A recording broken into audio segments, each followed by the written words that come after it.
review video to demonstrate JUKE, HTTP-based multi-cloud container platform.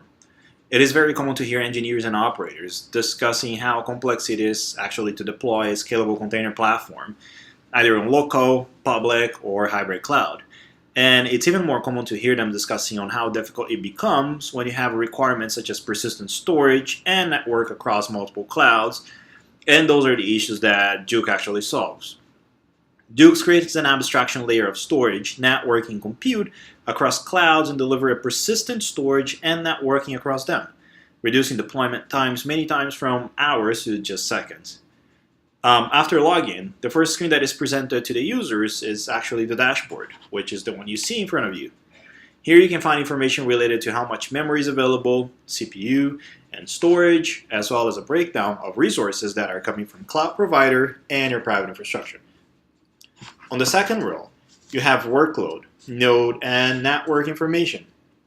These numbers are going to become clear as we move towards the next sessions of the platform. And just to note, JUKE, again, abstracts compute, networking, and storage from multiple clouds. And the goal is to actually make your containers see a single infrastructure instead of isolated ones. The first section we can go to is actually compute. On compute is where you see the aggregated amount of memory and CPU available to your workloads, as well as a breakdown of each individual environment, including your public clouds.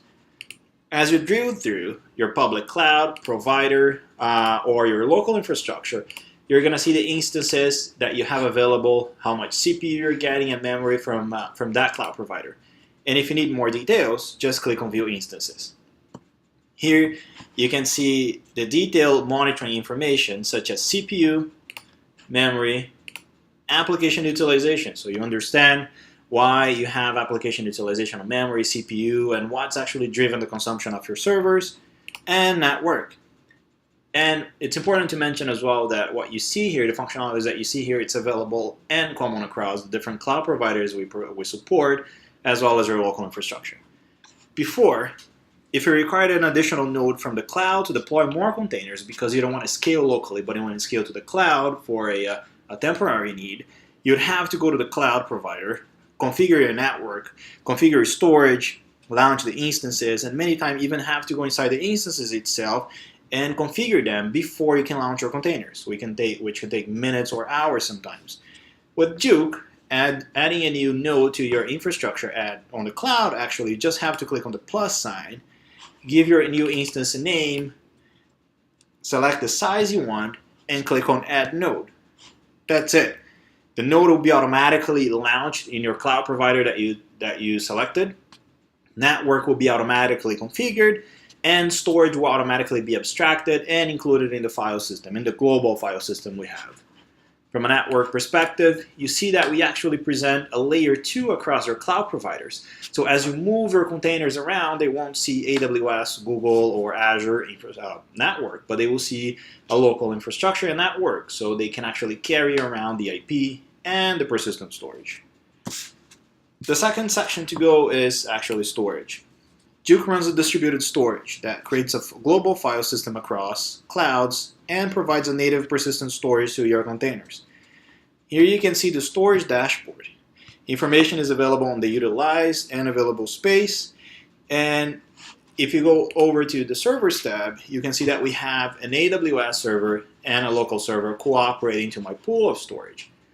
You're going to see that I have different sizes in here, and it shows that you can actually scale one disk at a time, and doesn't really matter the size of the disks. The platform is smart enough to distribute information accordingly. When you click here on disks, you can see each individual disk, its consumption, and performance. So you can easily identify any bottlenecks or errors or faulty disks. And also it's important to notice that features such as data distribution, self-healing, and auto-recovery are available. So even if you lose a disk or an entire node, your containers will just migrate to a second available node, and the persistent disks will then be attached to it, making this a really enterprise-ready container platform. If you need to add or delete disks, you can simply click on Manage Cloud Storage button, and here you can see the individual disks created across the clouds. Delete them or add more, and adding is as simple as clicking on the plus button again, selecting the node that you want to attach the disk to, put the size you want, and click on Create Storage. That's it. In a few seconds, the disk will be then available, and it will be automatically integrated to your overall global file system. Again, solve the same issue as before. You would have to go to your cloud provider, create the disk, attach to an instance manually there, go inside the instance, format the disk, and try to create it to and add it to your actually pool of storage or add it to your container. And not to say that you're probably not running a scale-out container storage platform, so it adds just more complexity.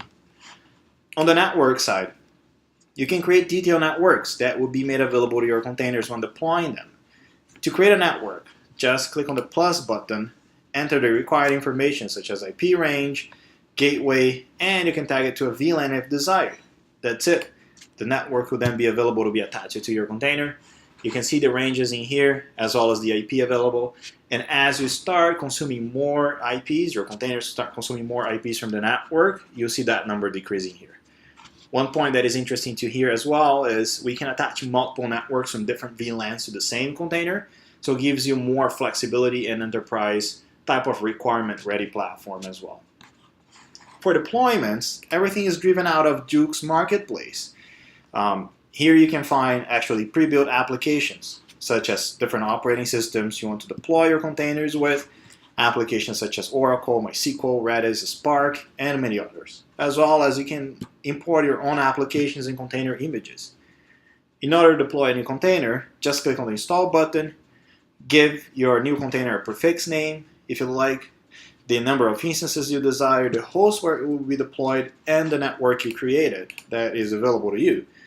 When creating a container, JUKE will automatically attach to the network, as well as it will carve out a volume from our global file system and attach that persistent volume to your container.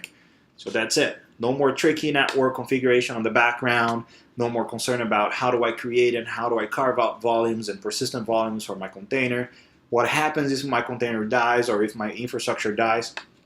Basically, your containers are automatically moved around. IPs follow your container, VLAN follows your container, storage follows your container, and that's it. Once you deploy your containers, you can add to workloads, which is where you're going to manage your containers.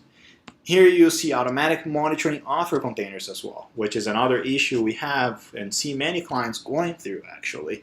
Here you don't need to do any setup. Monitoring such as CPU, memory, and network are automatically made available as soon as the container is deployed. And here you can directly control your containers, and you can stop, delete, and one of the most interesting functionalities we have in JUKE actually the move capability, where you can move your containers across multiple clouds or back to your local infrastructure. And when you move the containers, again, the network is carried around. So the VLAN, the IP is carried around. Doesn't really matter if you're moving from private infrastructure to AWS or from AWS to GCP. That IP that was given to your container will be moved around with it, as well as your persistent storage volume. I hope that was an informative overview session. More detailed videos will be made available shortly. And for more information, you can contact a member of our team. Thank you.